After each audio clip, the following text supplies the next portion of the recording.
Hello everyone, स्वागत है students आपका हमारे यूट्यूब चैनल में। तो स्टूडेंट्स, हमने पिछली वीडियो में किया था फ्रेडहोम होमोजीनियस प्लस आपका सेपरेबल कर्नल होता था उन इंटीग्रल इक्वेशंस के अंदर कैसे आइगन वैल्यू फॉर्म करते हैं और उनके कोरस्पोंडिंग कैसे आइगन वेक्टर फॉर्म करते हैं, वो हमने कर लिया था। ठीक है, तो आज हम डिस्कस करेंगे non homogeneous Fredholm integral equation with separable kernel. तो इसको हम एग्जांपल के थ्रू समझेंगे। हमने एक इक्वेशन ली हुई है, इंटीग्रल इक्वेशन, कांस्टेंट लिमिट आ रही है तो आपकी फ्रेडहोम है, और साथ में एफ एक्स की जगह नॉन जीरो फंक्शन नहीं आ रहा, cos 7x दिया हुआ है, यानी कि non homogeneous Fredholm integral equation है। ठीक है, तो ये हम पीछे भी डिस्कस कर चुके थे। अगर नॉन होमोजीनियस केस के अंदर भी अगर आपका कर्नल सेपरेबल फॉर्म में हो तो आइगन वैल्यू निकालने का तरीका हमारा सेम ही रहने वाला है। ठीक है, तो मेथड प्रोसीजर वही रहेगा स्टार्ट करने का। तो सबसे पहले हम क्या करेंगे, फाई ऑफ एक्स लेमडा, जो ओनली फंक्शन ऑफ एक्स का होगा उसको हम बाहर निकाल लेंगे और इंटीग्रेशन के अंदर ओनली फंक्शन ऑफ टी रहेगा। तो फर्स्ट पे आ जाएगा आपका लेमडा कोस एक्स, इंटीग्रेशन हो जाएगा 0 से pi cos t phi T D t. ठीक है, फिर दूसरा इंटीग्रेशन जो होगा वो 2 लेमडा साइन एक्स बाहर निकलेगा यहाँ से, और इंटीग्रेशन के अंदर आएगा आपका 0 से pi sine T phi T D T plus cos 7x। ठीक है, क्योंकि ये नॉन होमोजीनियस केस चल रहा है, सेपरेबल कर्नल है, तो स्टार्ट करने का मेथड वही रहेगा कि हम इंटीग्रेशन से रिमूव कर लेंगे ओनली फंक्शन ऑफ एक्स को। बाद में जो इंटीग्रेशन बचेगा उसको हम कॉन्स्टेंट्स की वैल्यू देंगे। तो lambda c1 cos x minus 2 lambda c2 sin x plus cos 7x। ठीक है जी, यहाँ तक तो हमारा फाई एक्स निकालने का procedure same as it is ही रहेगा, बस एक्स्ट्रा ये स्टेप एक्स्ट्रा आ रहा है, एक्स्ट्रा वहाँ पे ये 0 था। ठीक है, इसके बाद में आपने क्या करना है, C1 के लिए सोल्व करना है। C1 हमने क्या माना हुआ है, 0 से pi cos t phi t. Phi t आप यहाँ इस फंक्शन से निकालोगे जो C1 C2 पुट करने के बाद बना हुआ है। तो यहाँ से आपको मिलेगा कोस टी की मल्टीप्लाई होगी lambda C1 cos t minus 2 lambda c2 sine t plus cos 7t, और integration with respect to t। ठीक है, तो जब इस इंटीग्रेशन को सोल्व करोगे तो पहले लेमडा c1 बाहर आ जाएगा और अंदर इंटीग्रेशन हो जाएगा कोस स्क्वेयर t dt। फिर दूसरी से हमें मिलेगा माइनस 2 लेमडा c2, इंटीग्रेशन हो जाएगा कोस टी साइन टी का विद रिस्पेक्ट टू t। फिर आएगा आपका इंटीग्रेशन 0 से पाई कोस टी कोस 7t dt। ठीक है, फिर हम क्या करते थे, इस इंटीग्रेशन की वैल्यू निकालते थे और C1 C2 के अंदर वैल्यूज़ निकलती थी। जब आप इस इंटीग्रेशन को सोल्व करोगे तो कोस स्क्वेयर टी है, इसका फॉर्मूला क्या होता है, 1 plus cos t 2t by 2। तो वहाँ से जो कोस 2t आएगा 1 प्लस कोस 2t, उसका इंटीग्रेशन करोगे तो वो तो 0 ही आएगा। ये हम पीछे काफ़ी एग्जाम्पल्स में पहले भी इंटीग्रेशन सोल्व कर चुके हैं। तो यहाँ से जस्ट हमें मिलेगा लेमडा c1 पाई बाई 2, ये कोस टी साइन टी, 2 से डिवाइड 2 से मल्टीप्लाई करोगे तो ये साइन 2t का फॉर्मूला बनेगा। साइन 2t का इंटीग्रेशन करोगे वो कोस 2t आएगा, जो 0 से पाई में 0 होता है। ठीक है, तो ये आपको टर्म एब्सेंट मिलेगी, प्लस में 0 से पाई कोस टी कोस 7t dt। अब एक बात जो हमारी यहाँ पे नोट करने वाली है कि राइट हैंड साइड में होमोजीनियस के अंदर ये 0 था, राइट हैंड साइड में कुछ नहीं आ रहा था, क्योंकि वहाँ पे आपका क्या होता था fx 0, तो ये टर्म वहाँ पे प्रेजेंट नहीं होती थी, यहाँ पे ये प्रेजेंट है। ठीक है, तो हमने C1 को जब सोल्व किया तो हमारी इंटीग्रल C1 और C2 के अंदर इक्वेशन बन चुकी ये। फिर इसी तरह से जब हम C2 के लिए सोल्व आउट करेंगे, C2 is equal to integration हमने लिया था 0 से पाई साइन टी, अंदर फाई टी की वैल्यू आप कहाँ से पुट करोगे, यहाँ से, तो lambda C1 cos t minus 2 lambda C2 sine t plus cos 70, इसका integration with respect to t. इसको जब सोल्व करोगे तो फर्स्ट का तो 0 हो जाएगा, क्योंकि लेमडा C1 बाहर आएगा, साइन टी कोस टी 2 से डिवाइड 2 से मल्टीप्लाई करोगे तो साइन 2t का इंटीग्रेशन हो जाएगा, जो 0 से पाई में क्या होता है 0, यानी कि इसका इंटीग्रेशन 0 आएगा। यहाँ से इसको सोल्व आउट करोगे तो ये माइनस 2 लेमडा C2, ये साइन स्क्वेयर टी होगा। साइन स्क्वेयर टी का आप वैल्यू पुट करोगे 1 माइनस कोस 2t बाई 2, तो 2 आपका बाहर निकलेगा और 1 प्लस 1 माइनस कोस 2t आएगा, तो कोस 2t का इंटीग्रेशन तो 0 से पाई में क्या होता है 0, तो 1 से जो आएगा वो पाई बाई 2 पाई आ जाएगा। ठीक है, ये 2 मैंने बाहर पहले निकाल लिया था, तो 2 से 2 कैंसिल हो जाएगा, यानी कि माइनस लेमडा C2 पाई बच गया, और इधर इंटीग्रेशन आ रहा होगा 0 से pi sine T cos 70 dt। ठीक है जी, तो यहाँ से ये मिला आपको, C2 कॉमन लेने के बाद उसको इधर लेके आओगे तो lambda pi is equal to 0 से pi sine T cos 70 dt। ठीक है जी, इसके बाद में हमें अब 2 इक्वेशंस मिल चुकी हैं। एक तो ये, इसको हम फर्स्ट नेमिंग कर देते हैं और ये सेकंड। तो आपने जस्ट स्टेप वाइज देखते रहना है। आपका कोई भी क्वेश्चन इस तरह से करोगे तो कोई कन्फ्यूजन भी नहीं होगी और आराम से सोल्व होने वाला भी क्वेश्चन होता है ये आपका। इसके बाद जब आप 2 इक्वेशंस मिल जाएंगी आपको C1 और C2 के अंदर, उसके बाद स्टेप तो हमारा वही है। अब हमें एक तो यहाँ से इस स्टेप के बाद में पहले तो आपको आइगन वैल्यूज़ फाइंड आउट कर लेनी है। तो आइगन वैल्यूज़ फाइंड आउट करने के लिए मैंने आपको पहले बताया था, फर्स्ट जो हमारा फ्रीडहोम होमोजीनियस था, कि जब आपको चाहे नॉन होमोजीनियस हो चाहे होमोजीनियस हो, अगर नॉन होमोजीनियस तो आप इसको एक बार 0 मान के चलो, बाकी जो बना था उसी से आइगन वैल्यू निकालोगे। यानी कि अगर कोस 70 को आप हटाओगे, रिमूव करोगे, तो राइट हैंड साइड दोनों में क्या हो जाएगी 0 0। उस इक्वेशन का, उन 2 इक्वेशन का यूज़ करके आप आइगन वैल्यू फाइंड आउट करोगे। तो आइगन वैल्यू फाइंड आउट करने के लिए इसको 0, इसको 0, तो यहाँ से ये बना आपके पास C1 minus lambda pi by 2 is equal to 0 और C2 1 plus lambda pi is equal to 0। यहाँ से जब इसको आप मैट्रिक्स फॉर्म में कन्वर्ट करोगे तो ये आपको मिलेगा 1 minus lambda pi by 2 0 0 1 plus lambda pi और C1 C2 और 0 0। ठीक है, तो यहाँ से आपने सोल्व आउट जो करना है, इसके बाद में जो इक्वेशन बनेगी, अब आप हमें क्या चाहिए लेमडा की वैल्यू। लेमडा हम किसको बोलते हैं, आइगन वैल्यू कौन सी होती है जिनके लिए ये सॉल्यूशन, ये जो हमारा x की वैल्यू है या जो ये वेक्टर है वो नॉन जीरो हो। अगर होमोजीनियस केस है तो आइगन वैल्यू निकालने के लिए ये तभी नॉन जीरो हो सकता है जब इसका डिटरमिनेंट 0 हो। तो इसका डिटरमिनेंट जब फाइंड आउट करोगे तो वो आएगा आपका 1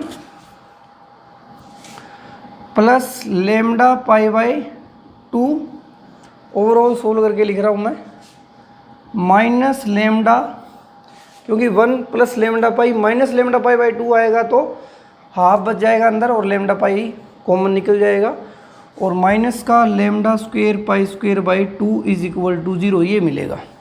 यहाँ से जब आप इसको सोल्व करोगे तो ये इक्वेशन बनी है आपके पास लेमडा स्क्वेयर पाई स्क्वेयर और माइनस लेमडा पाई और माइनस का 2 इज इक्वल टू 0। यहाँ से जब लेमडा की फाइंड आउट करने के लिए minus B plus minus under root B square minus 4ac divide by 2 वाला फॉर्मूला लगाओगे तो आइगन वैल्यू जो निकलेंगी वो आपकी माइनस पाई प्लस हो जाएगा, क्योंकि बी की वैल्यू माइनस पाई है, plus minus under root B square यानी कि pi square minus 4 into A कितना है पाई स्क्वेयर और सी कितना है माइनस का 2, तो ये प्लस हो जाएगा। तो ये है 8 पाई स्क्वेयर प्लस पाई स्क्वेयर 9 पाई स्क्वेयर अंदर आ रहा है डिवाइड बाई 2a, ए की वैल्यू आपकी है पाई स्क्वेयर। तो यहाँ से इक्वेशन जो बनी है वो आपकी बनी पाई, ये 9 पाई स्क्वेयर अंडर रूट के अंदर है तो 3 पाई आएगा plus minus 3 pi by 2 pi square. तो यहाँ से जो लेमडा 1 निकल के आएगा वो आपका जब ऐड करोगे तो 2 बाई पाई निकल जाएगा, और जब पाई में से माइनस 3 पाई करोगे तो लेमडा 2 की वैल्यू आ जाएगी आपकी -1 बाई पाई। तो आइगन वैल्यू तो सेम एज इट इज़ जो हमने होमोजीनियस में किया था उसी तरह से आप आइगन वैल्यू फाइंड आउट कर लोगे। अब आइगन वैल्यू फाइंड आउट करने के बाद जो आपसे क्वेश्चन पूछा जाएगा, क्योंकि देखो होमोजीनियस डिफरेंशियल इक्वेशन में भी हमने देखा होता है कि वहाँ पे ऑलवेज इक्वेशन जो भी लेमडा आइगन वैल्यू लेमडा कुछ भी वैल्यू लेते हो उसके पास कम से कम 0 सॉल्यूशन होता है।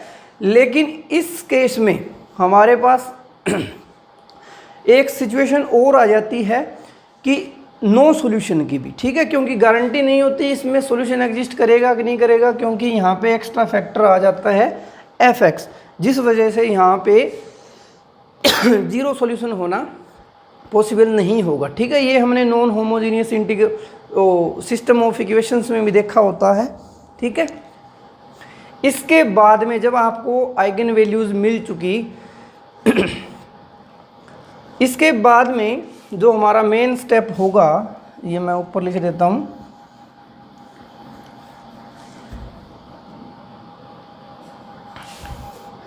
ये इक्वेशन लिखनी थी हमें। C2 आपको निकला था 1 plus lambda pi is equal to integration था 0 से pi sine T cos 70 dt।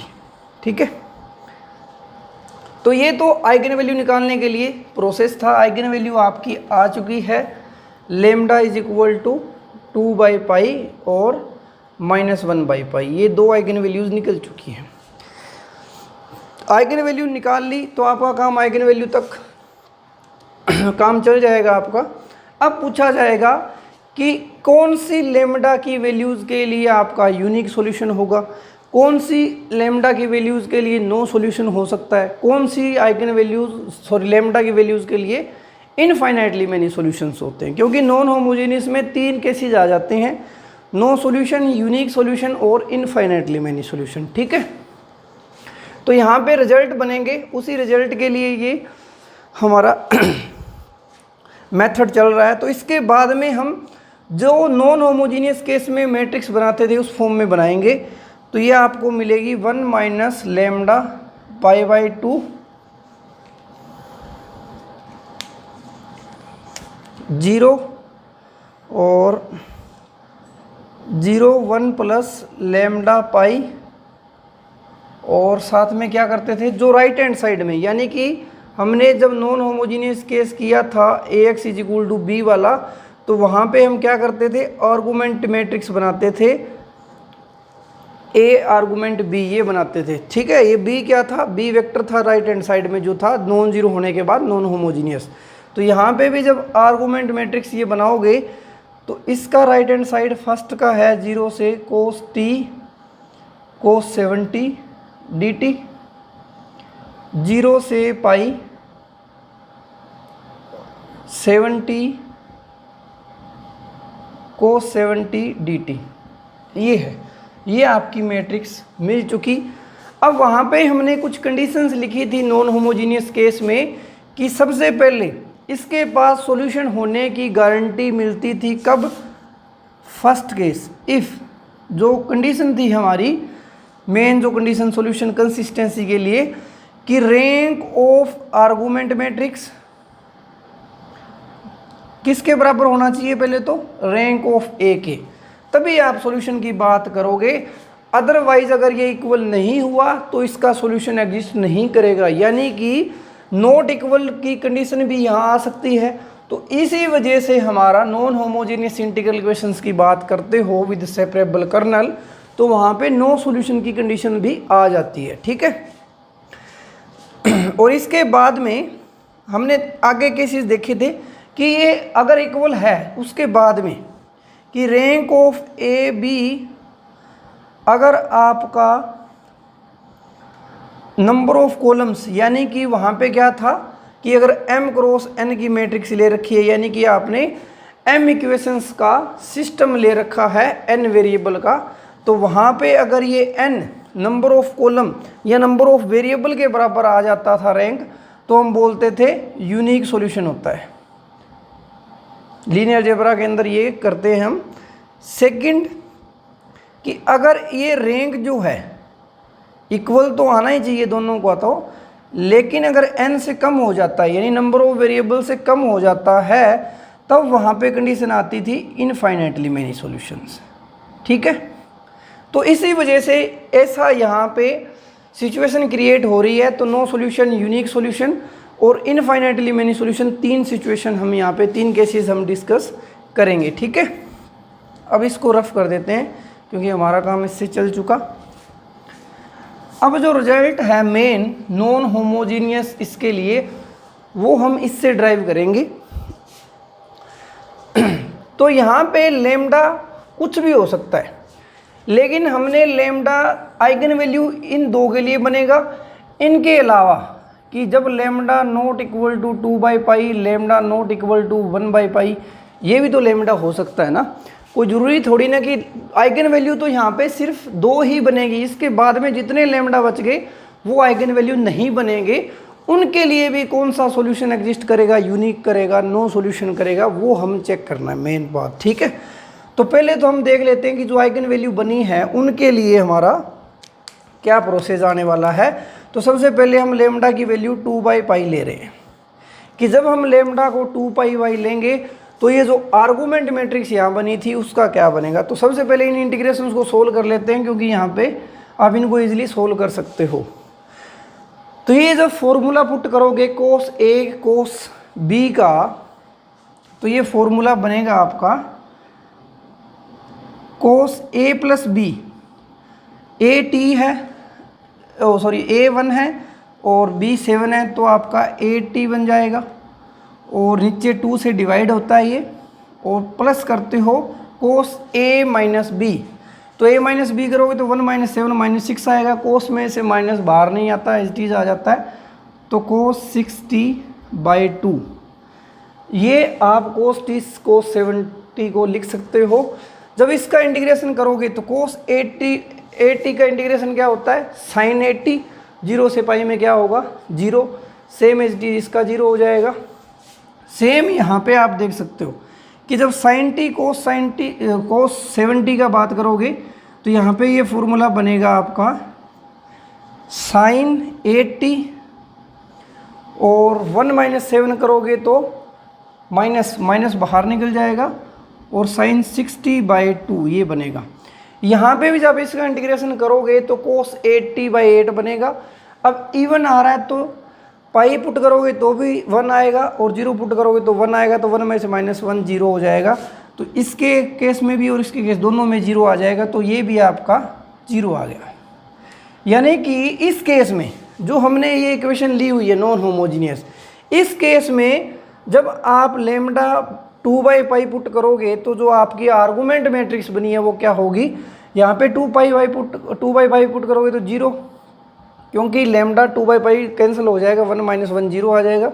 यहाँ भी 0, लेकिन यहाँ जब 2/पाई पुट करोगे तो ये 3 आएगा, ठीक है।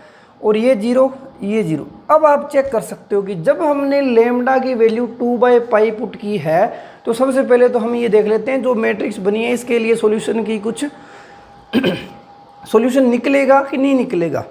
तो यहाँ पे आप कैसे चेक करोगे कि आर्गूमेंट मैट्रिक्स का रैंक कितना है,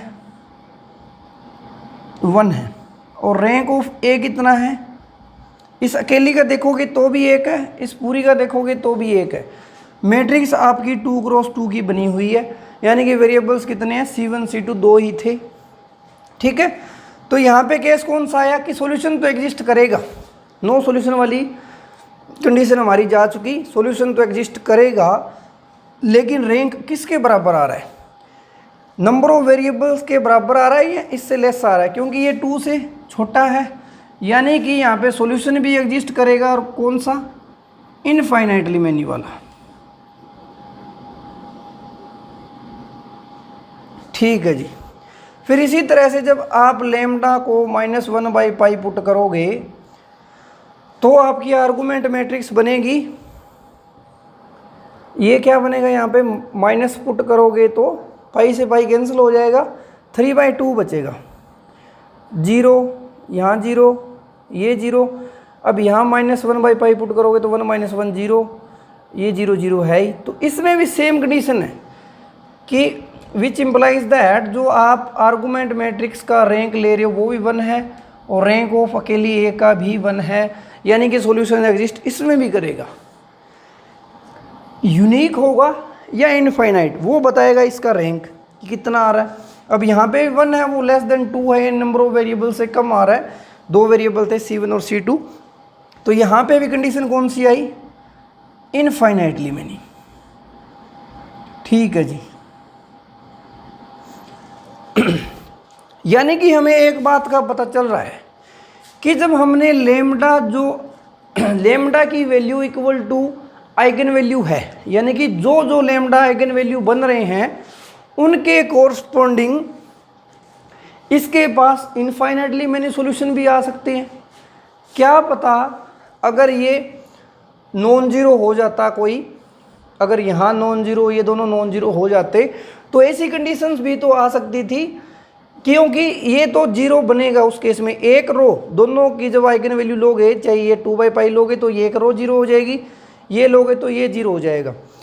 अगर बाई चांस यहाँ पे इनमें से कोई नॉन जीरो हो जाता तो नो सॉल्यूशन की कंडीशन भी आ सकती थी। अब हम क्या करते हैं, लेमडा को आप कोई मर्जी उठाओ कि ऐसा लेमडा लो जो ना तो 2/π हो और ना आपका -1/π हो, इन दोनों के अलावा कोई मर्जी वैल्यू यहाँ पे लेमडा की पुट कर लो, ना तो ये जीरो आएगा ना ये जीरो आएगा, क्योंकि ये जीरो तभी हो सकते हैं चाहे ये, अगर इनके अलावा कुछ भी लेमडा की वैल्यू पुट करोगे ये दोनों नॉन जीरो आएंगे।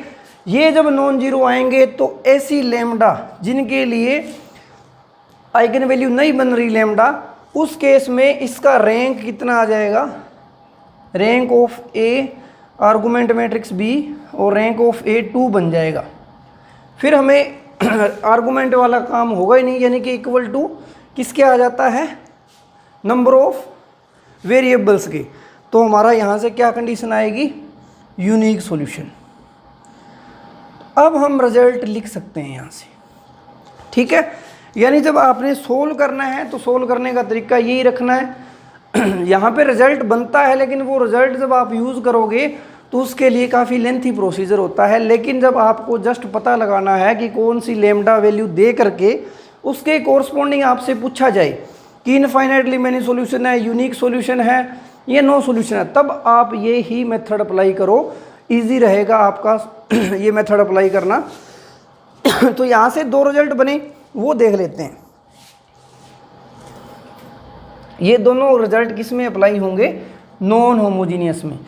आपने सॉल्यूशन एग्जिस्ट इनफाइनाइट होंगे, नो सॉल्यूशन होंगे या यूनिक होंगे, वो सोल्व वैसे करने हैं मैट्रिक्स मेथड से, जो हमने किया था प्रोसेस उसी से करना है।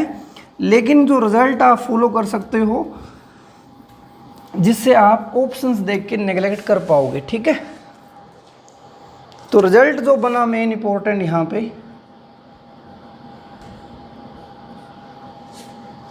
कि नॉन होमोजीनियस केस में if lambda is not an eigen value,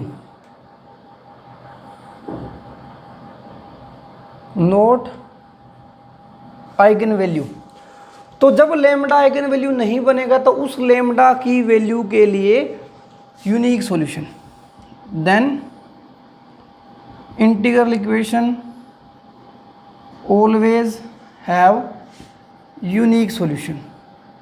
एक तो रिजल्ट बन गया ये।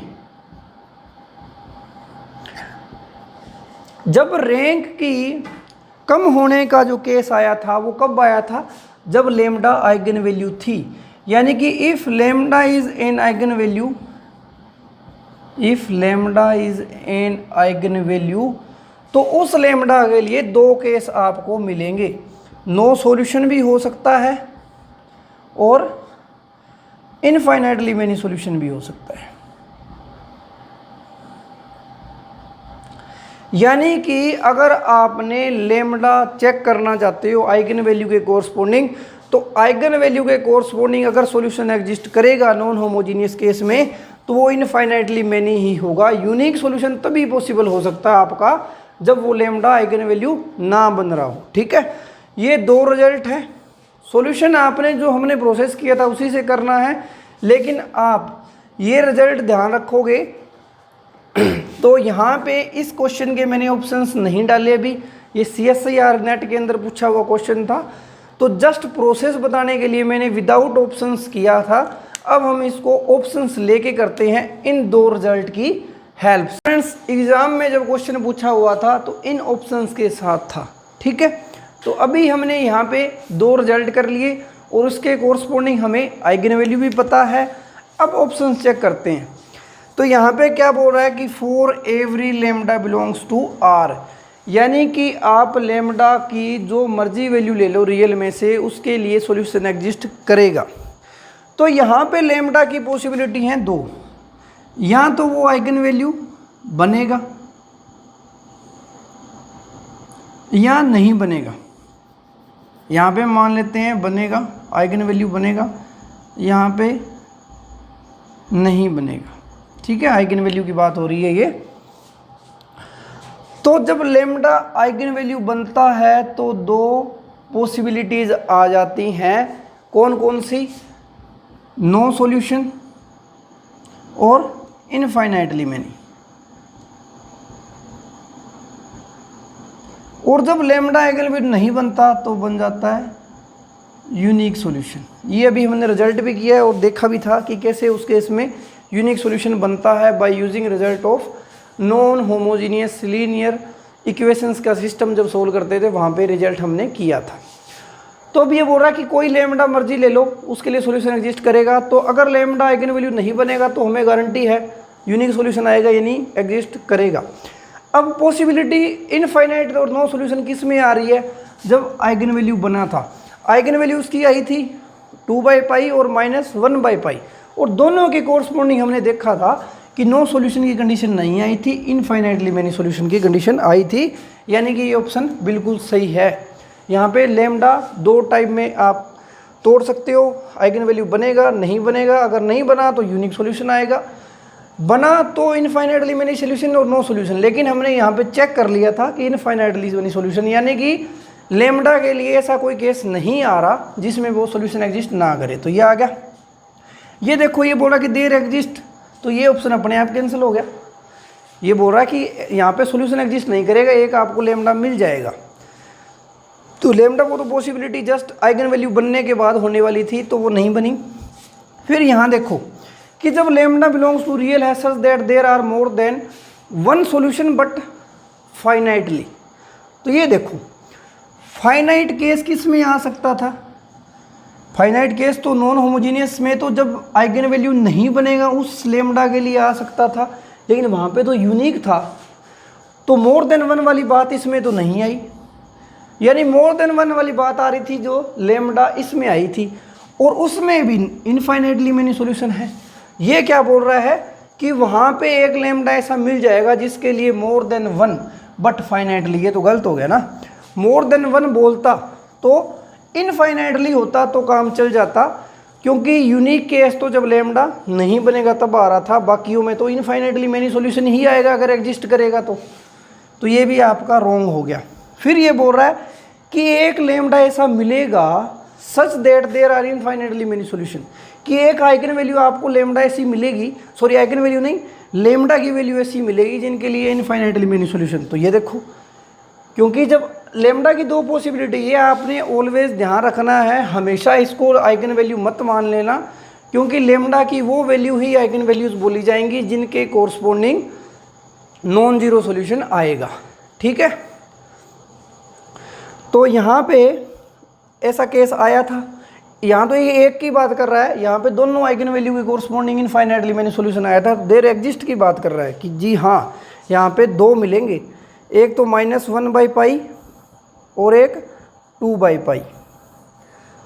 तो हमने उस रिजल्ट का यूज़ करके और साथ में वो सॉल्यूशन कैसे किया था, जो मेथड अभी मैंने लिखा था, रिजल्ट लिखा था रैंक वाला, जो हम non homogeneous linear system of equations में करते थे। ठीक है, तो इस तरह से आपने non homogeneous Fredholm integral equation लेकिन विद सेपरेबल कर्नल, ये ध्यान रखना है।